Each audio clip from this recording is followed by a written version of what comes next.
Welcome to Testosterothon, 28 movies so manly they can make a toddler grow armpit hair. After the last Die Hard, it seemed like the series was being put to rest, but 12 years later comes the fourth film, Live Free or Die Hard, also sometimes referred to as Die Hard 4.0. Was I excited? Of course. But you've probably heard a lot about what a huge disappointment this one was, how it was watered down with a PG-13 rating, and a plot that makes little sense at all, basically revolving around the idea that hackers with computers could literally do anything. Yeah, it's one of those films. The ones where anybody with a laptop and an internet connection could wreak havoc across the globe.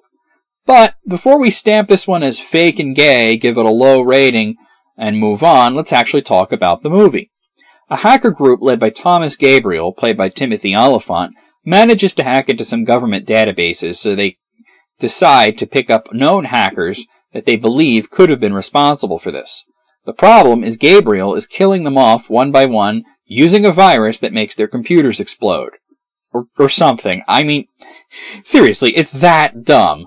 I mean, okay, maybe you could believe that his goons snuck into all their houses and whatnot, placed bombs in their computers, then hacked into the computers remotely so that the right keystroke would detonate the bomb. But man, how needlessly complicated is that?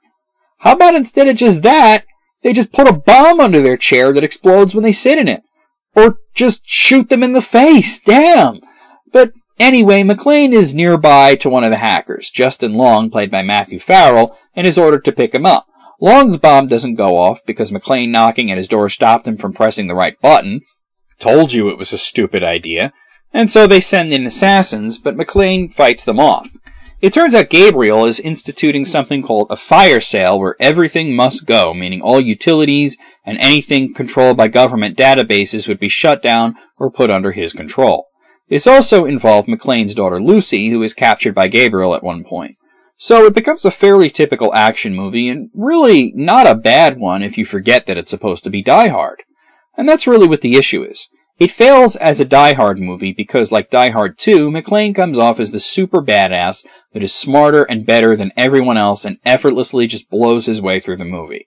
Now, that doesn't mean that it's a bad action film. It's actually a lot of fun, full of great tension and interesting set pieces. But it really doesn't feel like Die Hard at all, and it probably comes as no surprise that it was an existing script that was handed around in Hollywood for quite some time before having Die Hard plastered all over it. That being said, my comparison to Die Hard 2 is pretty apt, as I feel the same way about them both, but for different reasons.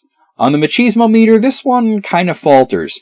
McClane makes it all look too easy, and the hacker sidekick is just a typical annoying frat boy that comes off as comical relief, and I can never take Timothy Olyphant seriously, so it gets a 3 on the machismo meter.